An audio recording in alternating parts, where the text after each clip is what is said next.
Welcome to सूफियोलॉजी में आप सबका बहुत बहुत स्वागत है। आज मैं जिस टॉपिक के बारे में बात करने वाला हूँ वो काफ़ी ज़्यादा अनयूजुअल टॉपिक है और ज्योतिष आप कह सकते हैं जिन भी लोगों को ज्योतिष के बारे में जानना पसंद है उनके लिए तो ये टॉपिक एक तरह से एक आप कह सकते हैं गोल्ड माइन टाइप टॉपिक होने वाला है। और मैंने ये गोल्ड माइन वर्ड इसलिए यूज़ करा है क्योंकि आज हम बात करने वाले हैं जुपिटर की, द गोल्डन प्लैनेट। तो बृहस्पति की आज बात करूंगा और बृहस्पति के एक बहुत ही अलग एस्पेक्ट के बारे में बात करेंगे जो कि लोगों ने आज तक आई डोंट थिंक टच करा है on the YouTube fraternity.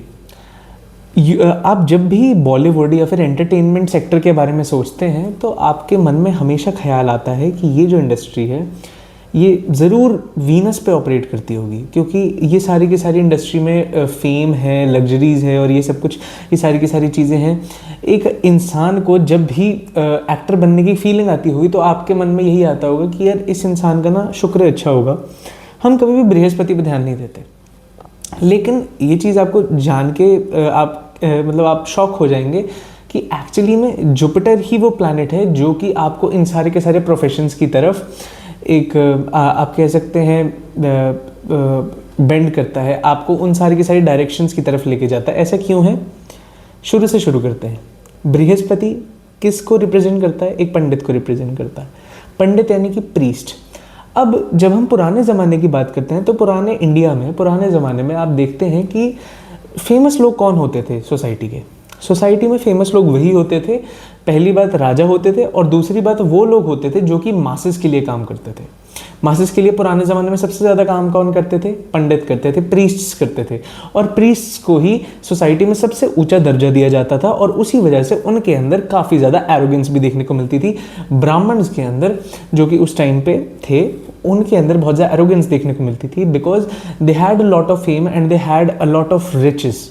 Okay, ये चीज़ आपको हमेशा देखने को मिलती है। पुराने इंडिया की जब हम बात करते हैं तो हमें ये एक पैरामीटर ज़रूर देखने को मिलता है प्रीस्ट्स की लाइफ में, that priests were you can say regarded as the highest section of the society to whom even kings bestowed their heads.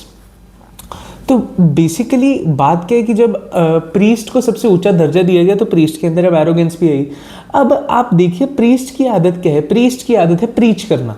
Preach करना मतलब क्या? मुझे अपनी बात बतानी है।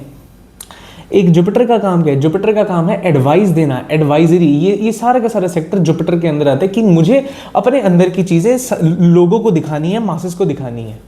अब मासेस आप कौन सी राशि से देखते हैं? आप कैंसर साइन से देखते हैं। और जुपिटर कहाँ पे एग्जॉल्ट होता है? कैंसर में एग्जॉल्ट होता है। तो इससे आप देख सकते हैं बहुत ही स्ट्रॉन्ग लिंक जो कि आ जाता है जुपिटर के बीच में, मासेस के बीच में, प्रीचिंग के बीच में। अब मैं जब एंटरटेनमेंट की बात करता हूँ तो आज की दुनिया में जो सबसे ज़्यादा फेमस लोग हैं वो सेलिब्रिटीज़ हैं, एक्टर्स हैं। ओके, अब ये जो सेलिब्रिटीज़ और एक्टर्स हैं, ये लोग जो हैं, ये लोग अपने अंदर, ये लोग भी एक तरह से मासेस को सर्व कर रहे हैं through their preaching, because whatever they do people try to copy them, people try to follow them, they make followers. Instagram पे जो टर्म है फॉलोअर्स, वो एक्चुअली एक जुपिटर की टर्म है, क्योंकि जो प्रीस्ट है वो फॉलोअर्स बनाता है। जुपिटर ही है जो फॉलोअर्स बनाता है, जुपिटर के ही फॉलोअर्स बन सकते हैं। और जुपिटर का सबसे बड़ा फॉलोअर कौन है? केतु है, क्योंकि केतु का कोई सर नहीं है, तो इसलिए बिना सोचे जो फॉलोअर बन जाए, जो गुरु का सबसे बड़ा चेला बन जाए, वो है केतु। अब ये जो सेलिब्रिटीज़ हैं ये भी एक तरह से हमारी सोसाइटी में जुपिटर का पार्ट निभाते हैं, क्योंकि they are considered as the you can say top tier people of the society. Now, because they are considered that way, they try to, take money from companies who have money. They take money from them and they actually preach what they want them to preach, what the companies want them to preach. और यहाँ पे Jupiter affliction शुरू हो जाती है, क्योंकि Jupiter क्या चाहते हैं कि आप मासेस को करें, मासेस के अंदर अपनी चीज़ें फैलाएं, लेकिन वो फैलाते फैलाते उसके अंदर जुपिटर का एलिमेंट होना चाहिए। और जुपिटर का एलिमेंट क्या है? Purity, gold. वो एलिमेंट उसके अंदर होना चाहिए। और अगर वो एलिमेंट उसमें नहीं होता तो आप देखेंगे ये सारे के सारे सेलिब्रिटी स्कैम्स के अंदर आप देखते हैं कि जब भी कोई सेलिब्रिटी कोई ऐसी चीज़ प्रमोट करता है जो कि उसे नहीं करना चाहिए या फिर उसके चार्ट के हिसाब से उसके लिए नहीं बनी है, तो हमेशा उसे वहाँ से डाउनफॉल देखने को मिला है।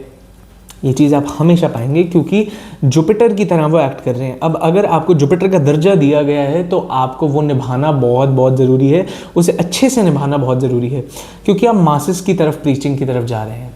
और अगर आपको कोई चीज़ प्रीच करनी है तो उसके अंदर जुपिटर का एक एलिमेंट होना बहुत बहुत ज़रूरी है। इससे आपको समझ में थोड़ा आया होगा कि कैसे जुपिटर जो है, बृहस्पति जो है, अगर वो आपकी कुंडली में बलशाली होकर बैठता है तो इंसान बहुत ज़्यादा अपने थॉट्स को और अपनी चीज़ों को निकालने की कोशिश करता है, अपनी बातों को बताने की कोशिश करता है, जो कि अच्छी बात नहीं है। अब अगर मैं इन्हें नक्षत्रों की तरफ लेके जाऊं तो पुनर्वासु नक्षत्र जो होता है वो आपका सबसे पहला बृहस्पति का नक्षत्र देखा जाता है। अब पुनर्वासु के बाद जो नक्षत्र आता है वो है अश्लेषा नक्षत्र। तो बेसिकली पुनर्वासु में आपके पास ज्ञान है और आप ज्ञान सबको बांट रहे हैं, लेकिन जब आपको पता लगता है कि भाई साहब आपके ज्ञान की कोई भी अब वैल्यू नहीं कर रहा, क्योंकि आप बिना बात के ज्ञान दे जा रहे हो, इंसान ने सामने से पूछा भी नहीं कि क्या मुझे एडवाइस चाहिए या नहीं, आप एवं एडवाइसेस दी जा रहे हो, तो आपकी वैल्यू खत्म होती जा रही है। आप पुनर्वासु नक्षत्र की एक और क्वालिटी होती है कि वो ना नहीं बोल सकते, क्योंकि श्री राम का नक्षत्र है, श्री राम ने कभी जिंदगी में कभी ना बोला नहीं। तो इसलिए, और जो अगला नक्षत्र है उसके अंदर आप सीखते हैं, अश्लेषा के अंदर आप सीखते हैं कि देखिए ज्ञान मैं उसी को ही दूंगा जिसे ज़रूरत है, मैं बिना बात के ही ज्ञान बांटना शुरू नहीं कर दूंगा। माइंड गेम्स खेलने शुरू करते हैं, दिमाग का थोड़ा सा चलाना शुरू करते हैं।